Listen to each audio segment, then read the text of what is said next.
everybody! Today we're going to read The True Story of the Three Little Pigs by A. Wolfe, as told by John Scieszka, illustrated by Lane Smith. Everybody knows the story of the Three Little Pigs, or at least they think they do. But I'll let you in on a little secret. Nobody knows the real story because nobody has ever heard my side of the story. I'm the wolf. Alexander T. Wolf. You can call me Al. I don't know how this whole big bad wolf thing started, but it's all wrong. Maybe it's because of our diet. It's not my fault wolves eat cute little animals like bunnies and sheep and pigs. That's just the way we are. If cheeseburgers were cute, folks would probably think you were big and bad too. But like I was saying, the whole big bad wolf thing is all wrong. The real story is about a sneeze and a cup of sugar. This is the real story. Way back in Once Upon a Time, I was making a birthday cake for my dear old granny. I had a terrible sneezing cold. I ran out of sugar. So I walked down the street to ask my neighbor for a cup of sugar. Now this neighbor was a pig, and he wasn't too bright either. He had built his whole house out of straw. Can you believe it? I mean, who in his right mind would build a house out of straw? So of course the minute I knocked on the door, it fell right in. I didn't want to just walk into someone else's house, so I called, little pig, are you in?" No answer. I was just about to go home without the cup of sugar for my dear old granny's birthday cake. That's when my nose started to itch. I felt a sneeze coming on. Well, I huffed, and I snuffed, and I sneezed a great sneeze. And you know what?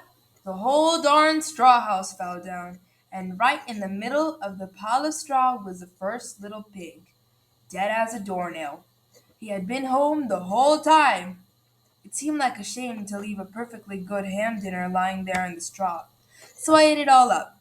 Think of it as a big cheeseburger just lying there. I was feeling a little better, but I still didn't have my cup of sugar. So I went to the next neighbor's house.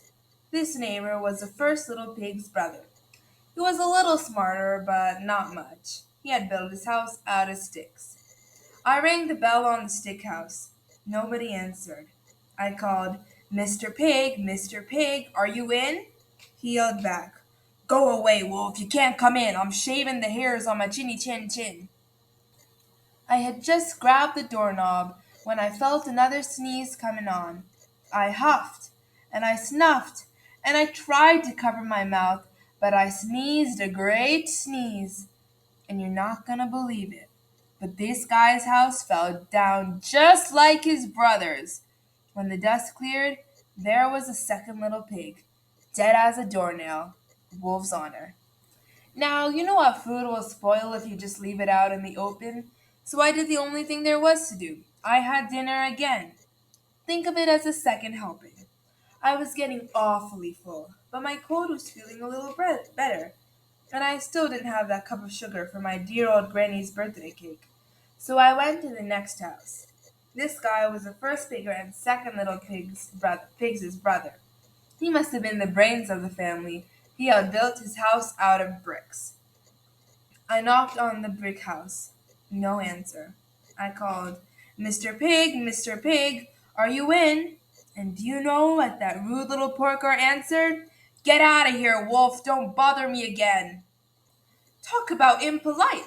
He probably had a whole sack full of sugar, and he wouldn't give me one little cup for my dear sweet old granny's birthday cake. What a pig! I was just about to go home and maybe make a nice birthday card instead of a cake when I felt my cold coming on. I huffed, and I snuffed, and I sneezed once again. Then the third pig yelled, "And your old granny can sit on a pin." Now I'm usually a pretty calm fellow, but when someone talks about my granny like that, I go a little crazy. When the cops drove up, of course I was trying to break down this pig's door, and the whole time I was huffing and puffing and sneezing and making a real scene. The rest, as I say, is history. The news reporters found out about the two pigs I had for dinner. They figured a sick guy going down to borrow a cup of sugar didn't sound very exciting. So they jazzed up the story with all of that huff and puff and blow your house down, and they made me the big bad wolf. That's it. The real story.